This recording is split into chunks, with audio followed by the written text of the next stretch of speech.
Hello, welcome to Forest Focus. As Nottingham Forest goes to Tottenham on Monday night, it's a game that could have ramifications, or massive ramifications, in fact, on the Champions League race. But which version of Spurs will Forest face? Joining us to give the opposition view this week, as ever, is our regular Spurs fan, Baker. Baker, morning, mate. Happy Easter. How are you doing today? Happy Easter. Yeah, we're both back. We're both just back from holidays. So we should be refreshed, mate. We should be raring for Monday night. We should be. I was saying to you before we started recording, I'm pretty nervous about the game. Now the stakes feel pretty high for us. How are you feeling about it? Because the stakes for you are all on Europe, I guess. So how are you viewing this game briefly in general?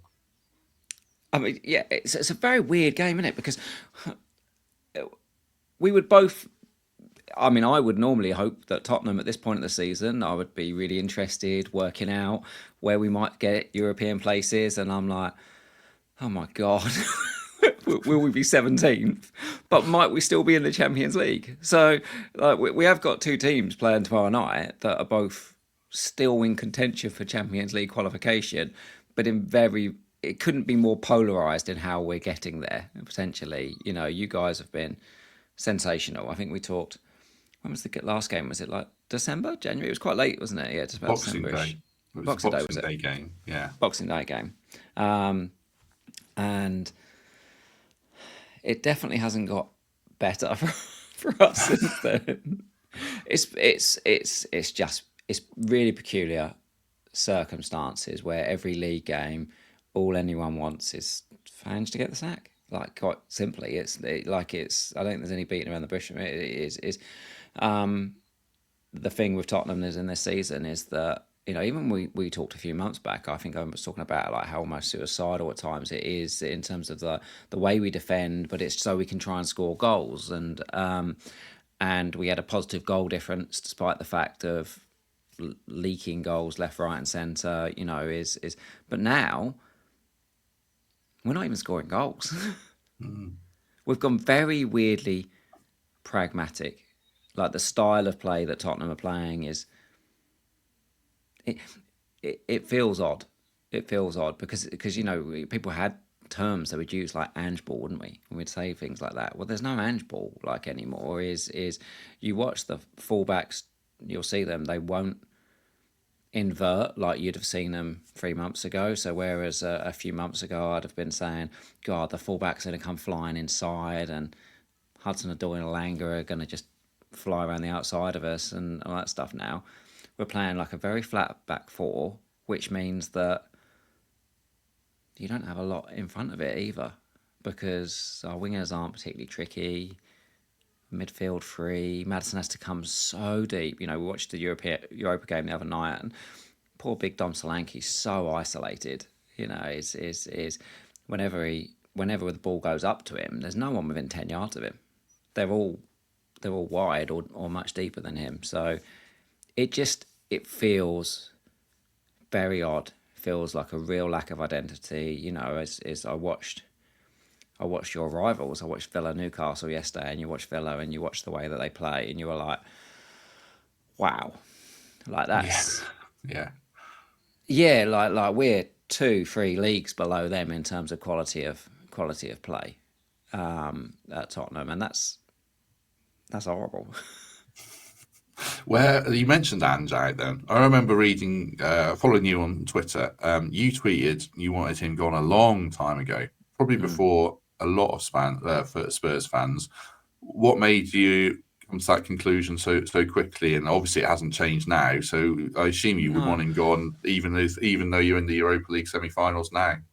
yeah, I suppose interestingly, the thing I wanted I'd made a decision I had enough with was actually the injuries. So is in general Premier League has dropped off in pressing intensity.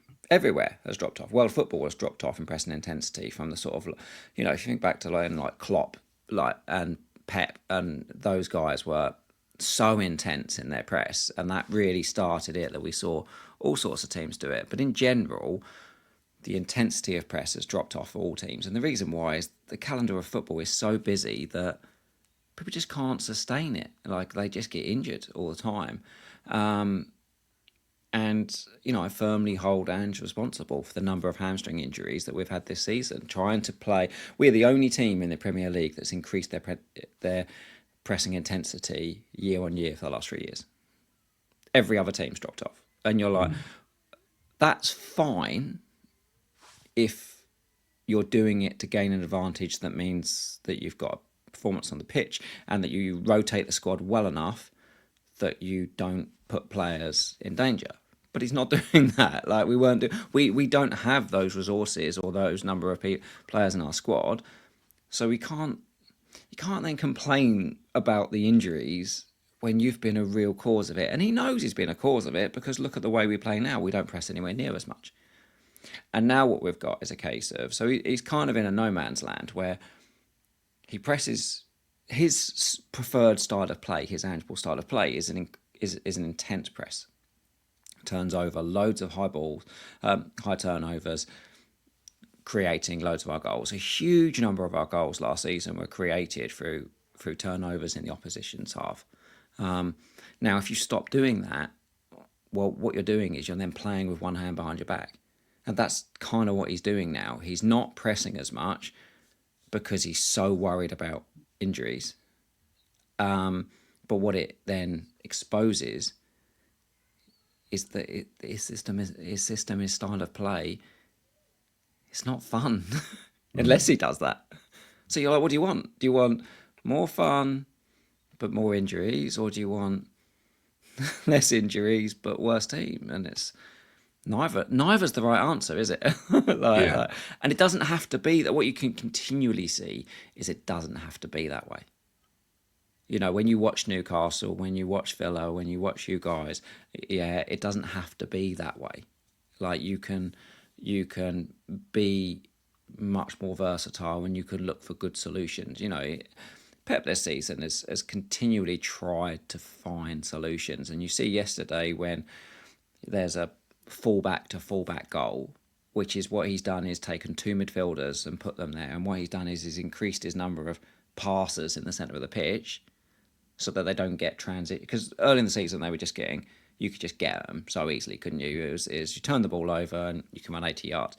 What he's done now, he's increased his amount of passes through central positions by having more people confident on the ball, and he's using the width more in a right way. And you're like, well, he's now found a solution that's completely different to 3-4 months ago. Whereas what Ange's done is just gone, we won't press as much. You're like, then how are we going to score? And I don't feel a future in it. And I think every single Spurs fan would have been very, very comfortable Friday morning if we'd have gone out that Ange was sacked. And you're like, if that's the case, like, what's the point? Let me. You could answer this question for the rest of the whole show, so you'll have to keep it as brief as you can. But let's say he goes at the end of the season, no matter what. Where are Spurs going though? Because all the problems remain. What would you want to happen in terms of the next manager? I guess Levy is obviously a big factor. What is the state of Spurs and where do you think they're going? I suppose is a very, very big question I've thrown at you. It is a big question, and I guess the thing for us, and this is the bit that you sort of question yourself as a fan, is, am I right? Because I don't know if I'm right because I don't know good times. Do you know what I mean? Is we're not a successful football club. like we're not. We don't win trophies. So am I being ridiculous suggesting that Ange should go when we've got an incredible chance to win a European trophy? Like, is that like that's why you have to almost second guess yourself. Like, am I like, I think I talked last time about a lot of Spurs fans, it's almost like some kind of privilege of thinking we're a big club and stuff like that. And is that me doing that? Am I doing the same thing where I'm like, hey, be grateful, we're in a semi-final of a European trophy? Is what you're talking about trying to get rid of him or not? So yeah, I feel like I've got that identity crisis with Tottenham now to understand it. I think a lot of people are looking at managers like Frank, Glasner, Iriola, but they're not without their own issues. Bournemouth have just gone on a really horrible run. Brentford obviously won yesterday, but that was their first win in 8 games at home. It's not been plain sailing for them. Palace they've had some really good runs and some really bad runs. Is it any better? I guess the question is, if you look into those ones. I think when I look around other teams, you look at, say, for example, Wolves, and I didn't mind Gary O'Neill at Wolves, but you see what Pereira's done, and it feels better. It feels better, and so, yeah. I don't think I've answered you very well at all there. I think I've just waffled on trying to work through, going, I don't know. I don't know what the right answer is. All I do know is I still would really, really bloody like us to win the Europa. Yeah. Because it's massive. Massive, but it's also that bit of, it's been 20 years virtually since we won anything, and that was the Carabao, so it's kind of the lower of the ones that you could win. Winning Europa League, even, and this is a good season to win the Europa League because the quality of competition that we're up against is probably lower than what we've seen in most seasons. We should be favourites against Bodo Glimt, to get to a Europa final, albeit they're definitely no mugs. They've had some really, really good results in Europe. And they're a team that very much do know their identity, long-standing manager, good philosophy base of what they play. The questions, I guess, for you for this game and the bits that your guys are interested in is, are we going to take tomorrow night seriously? Well, we'll discuss that. But before that, we'll have a quick word for the Trent navigation. A reminder, it's on TV, so you can watch the game at the nav, and here's what you can expect if you head along for the game tomorrow night. Hey up me duckies, a quick rundown of match days at the Big Shed. We're open from 10, serving full English breakfast, teas, coffees, and believe it or not, beers. Father's Footy Quiz is followed by the lunchtime kickoffs, and the outdoor kitchen is fired up from midday, serving sourdough pizzas, burgers, hot dogs, pies and sausage rolls. Lovely. Pints start at £4. We have a great selection of cask ales and lagers to lubricate the vocal cords for a bit of a sing-song before the game. After the match, we've got some great DJs and live bands booked. So get your send down to the Trent Nav. Win or lose, we're having a booze. And if we draw, we'll have some more.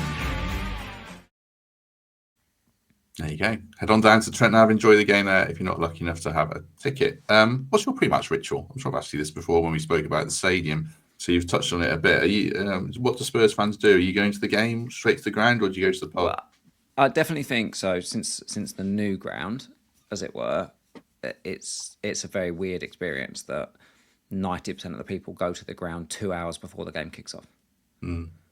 So that's odd, isn't it? Like in Old White Hart Lane, I'd be like literally rolling into the ground like 3 minutes before kick-off and straight up the stairs and in. But yeah, 90% of the people are in that ground 2 hours before the game. So the only reason I probably don't head into the stadium is if I'm meeting someone somewhere. So the pub's still around. The ground are really, really busy. For anyone going down, I would highly recommend a Tottenham kebab. Tottenham kebabs are sensational. Like, you don't have to be drunk to have those ones. The Star Kebab on the Tottenham High Road, if you're an away fan, if you want to go there, get the wrap, get the wrap so you can eat it on the way in. Phenomenal. There you go. If nothing else, for this 30 minutes, you provided some valuable information there. Yeah, anybody now, Google it, Tottenham Star Kebab, get in there, ask for the mixed on a wrap. If you're cheeky, if you ask for chips in as well, they put a few chips in there as well. Incredible. Wonderful stuff. Right, let's talk a bit more about this game. I don't know. I mean, this probably bleeds a little bit into FPL, and check out Above Average FPL, of course, which Baker does with Adam. It's really good. We've spoken about it before, but there's the sense that Spurs sort of on the beach because for everything we've spoken around. Do you believe in that? Do you think that's gonna happen in this one or not? I don't know. So I'm a terrible guest to have on. I genuinely don't know, because obviously with Monday night, we're after Thursday. All you hear from Ange in pressers pre-Premier League games is talking about getting minutes in people. So that's a really weird experience where he's almost like talking like it's pre-season in every game he talks about. Like this game, and it feels like almost, does this game not matter? Like, what is it? What about minutes? So therefore, if you talk about minutes, players that might need minutes, Kulusevski's coming back into fitness. Was on the bench last for Thursday, but had to come on, play a virtual second half. Brennan Johnson still, hasn't got a huge amount of minutes in since he had a knock himself. Odebear, we don't know if he's carrying a hamstring injury or not. There was rumours around that, but not played a huge amount of minutes. And Richarlison's back in the squad. So when he's talking about minutes, I'm like, does that mean Richarlison might start on Monday? But you then look at it and go, we played Thursday. We now play Monday. It's a big old break. It's a big old break. It's a big enough break. We then play on the weekend against Liverpool. And then we're into Europa time again. But it doesn't feel a need for us to rotate hugely on Monday night. It doesn't feel a need for us to rotate hugely on the weekend. You've got plenty of time within it. So I'd like to hope that he only rotates based on need, based on the energy of stuff he's seeing. So I do think, it's Spence and Gray didn't start in the Europa. Maybe. I think Spence will definitely start, which always fun. What do you think about him? But I'll cut in there because we love him, obviously. What's your opinion, we love him. Ted? Everybody loves him. I think most people think he's our best left back, and I think most people think he's our best right back.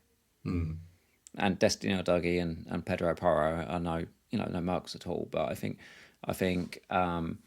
similar to probably how you guys would feel like with Aina, is that if you played him on the left, you'd be like, yeah, he's probably our best one that could play there. And you played him on the right, he's definitely the best one to play there. Like he can play either side. I actually strangely like him slightly better on the left than I do on the right. I think where he's on the left, he's really good at going both ways. So he is excellent at sort of like when there's somebody underlaps him, of almost going, I can now just be like your typical central midfielder that can play inside or I can play through.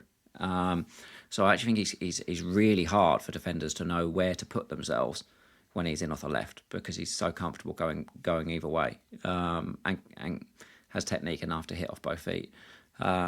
So yeah, I like him there probably more so than I like him necessarily at right back. I think his best performances have come that side. But yeah, he's class.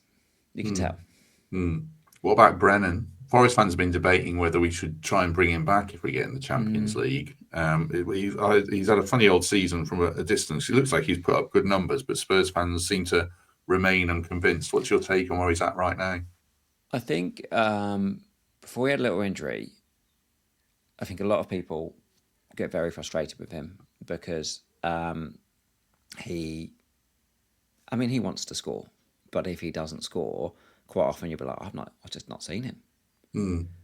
And therefore I think when we're getting dominated in terms of possession, I think he's the easy scapegoat. He's not working hard enough. He's not doing enough. There's been a few goals we've conceded this season where he's not closed his man down. And I think he gets probably quite harshly treated based on the lack of energy from some of our central midfielders. So there it's almost like, yeah, he didn't close him down. You're like, where we play three in centre midfield. Like, how much do you need your right winger doing that work? But what you do know is that when he plays, Solanke isn't as isolated. Yeah, what he is very good at is he's so much cleverer than Solanke in terms of the run he makes. Like when if it's, say, for example, it's Spence or Dougie or Son on that left-hand side, the ball's going to find Brennan. It's never going to find Dom, because Dom Solanke very much, and some of it's decoy runish, is he just goes straight, whereas Brennan's so good at knowing, I'm going to come off that wing, I'm either going to go far post and know when the right time to go far post, drag myself back to the penalty area. He's his movement is so intelligent. For me, he massively offsets what he doesn't offer on the ball with what he offers by his movement off it.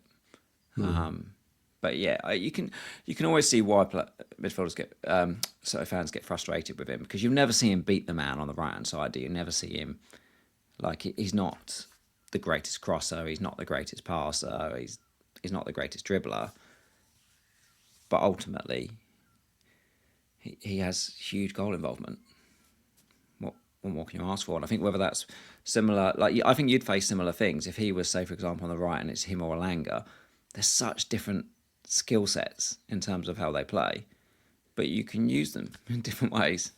I think he's brilliant off the bench. So as well with Brennan, if Brennan comes on and, say, last 30 minutes, that's an absolute nightmare for defenders.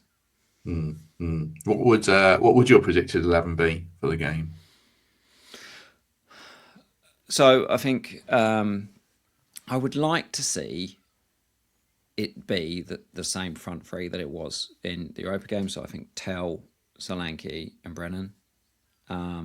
Potentially he plays with Charlton and Solanke and it gives him a rest, but I see no reason to not start both Tell and Solanke. Tell is starting to find his feet a little bit more, and Son's out, so he looks much, much better on the left. So yeah, Tell, Solanke, and Brennan. Midfield three, probably. Again, if he's talking about minutes, maybe he plays Basuma rather than Bentancur, so it could be Basuma, Sarr and Bergvall. If Maddison's fit enough to play, then start.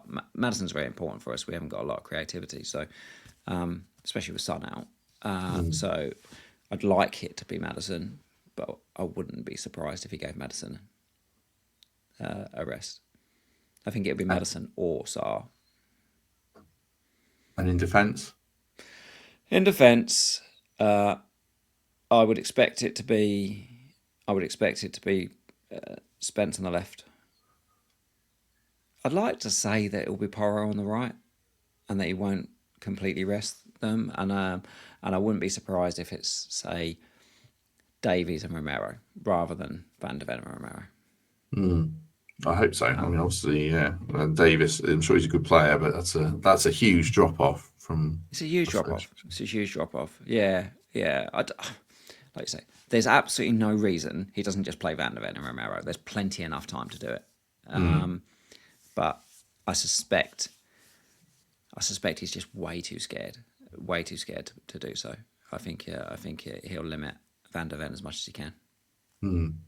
Cool. One last question before I ask you about Forest. I don't know what team's going to turn up. I don't know if you can answer this. I mean, they went to Wolves, and I thought that that'll be a tight game, and they shipped 4 goals. And I think you posted a clip on Twitter. I didn't see all of them. I saw one.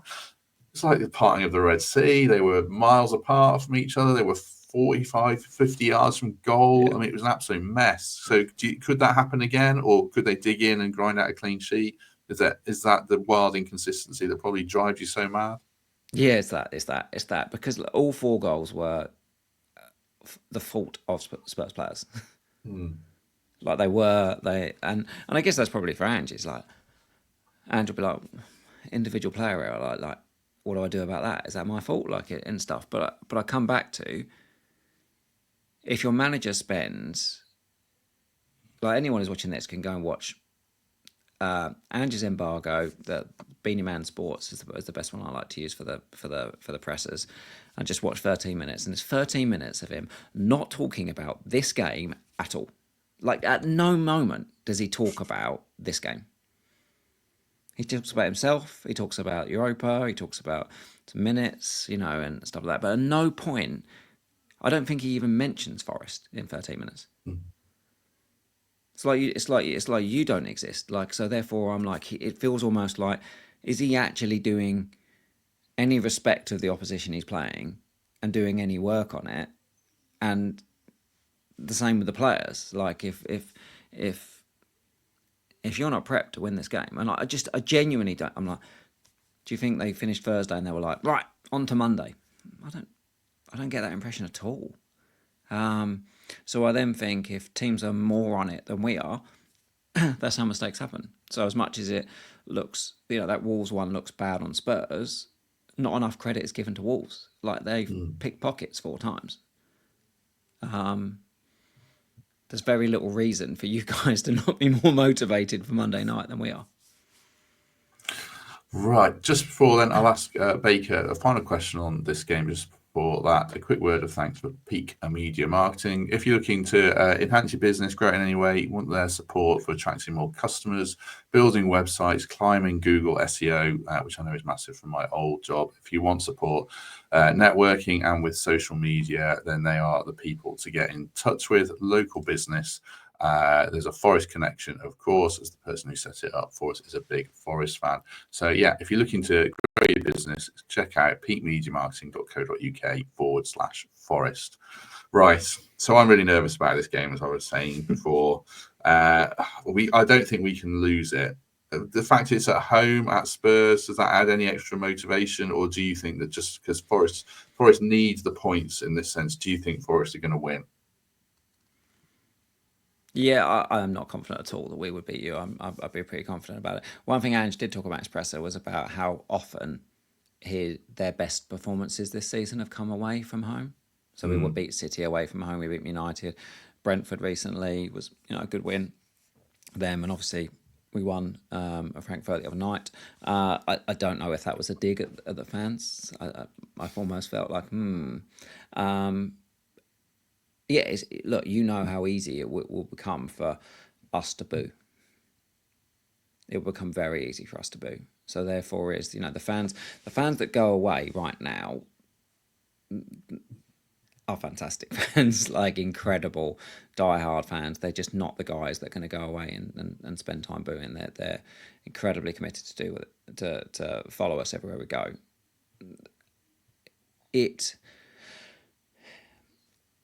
I can get right now, I just had a look before I came on.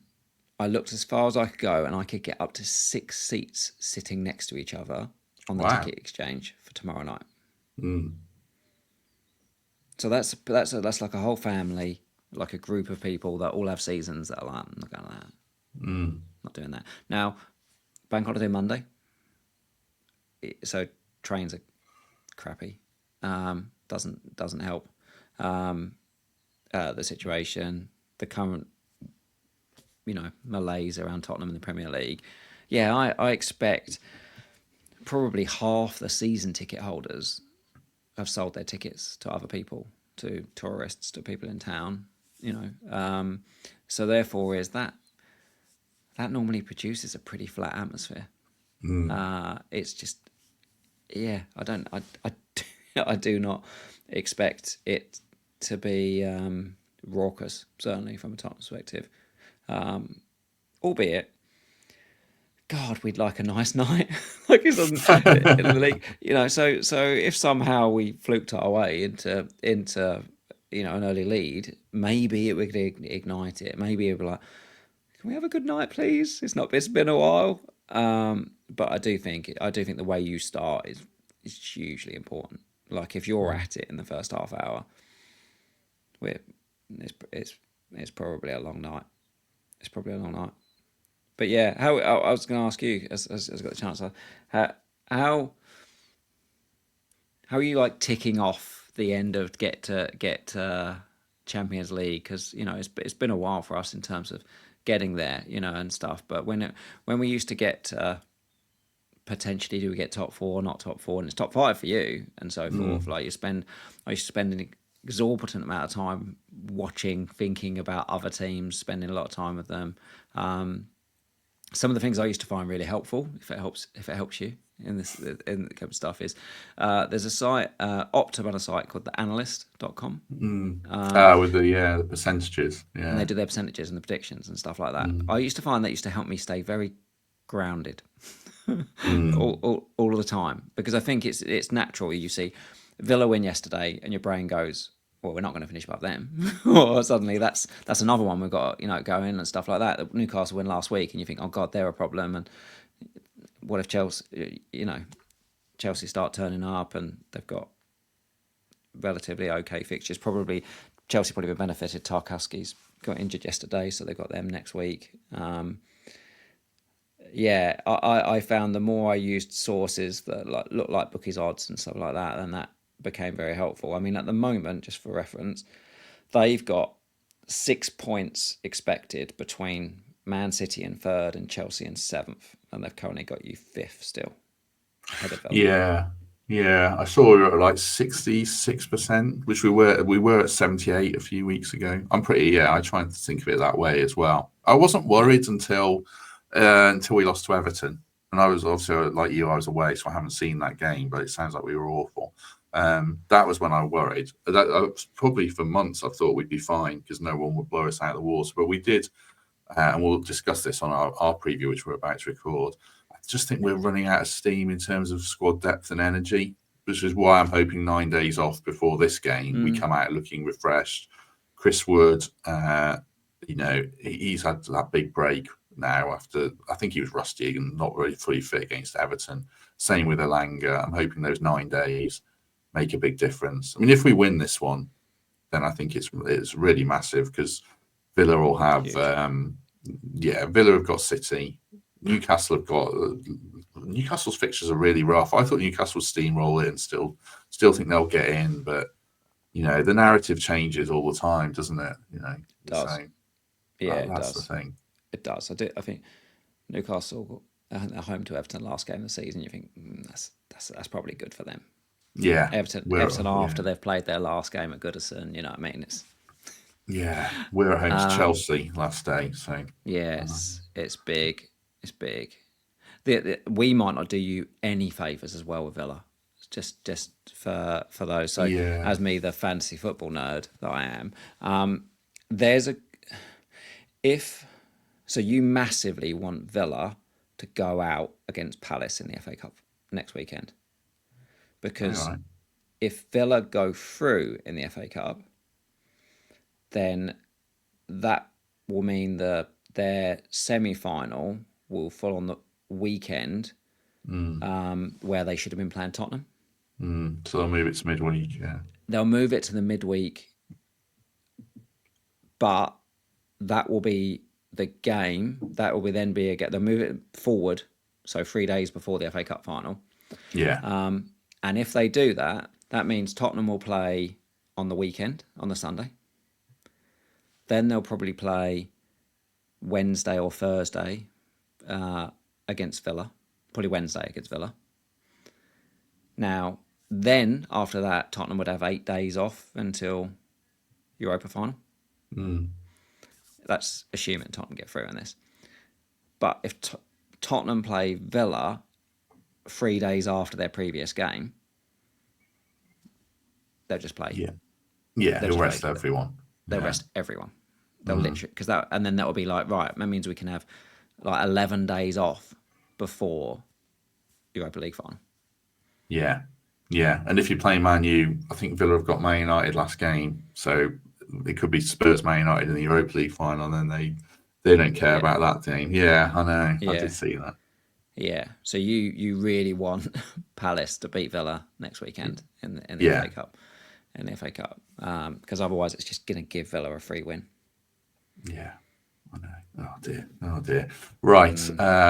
We shall leave it there. If you've enjoyed this, do us a favour, hit like, hit subscribe. Do consider membership or Patreon, or just a lovely 5-star review on Apple or Spotify. Or do consider watching above average FPL as well if you want. Give us a plug, Baker.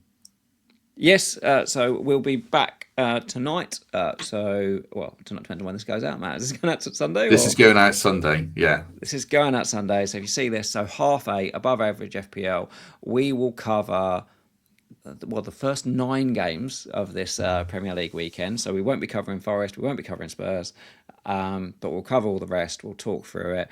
We try to talk through very much with a football lens more than, say, necessarily a fantasy football lens. We just try to apply some fantasy football nuances to the end of it. So hopefully people like us from that perspective. It's maybe a bit easier to follow for those that aren't, hugely just the data nerds of FPL. So yeah, come find us.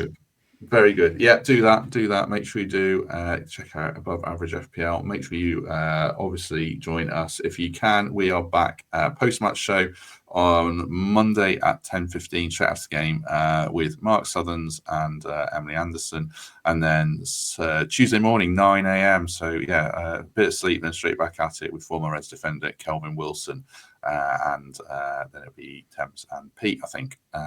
So do join us for that. Do check out Above Average FPL. Have a good Easter Sunday, everyone. And if we don't see you tomorrow, we shall see you soon.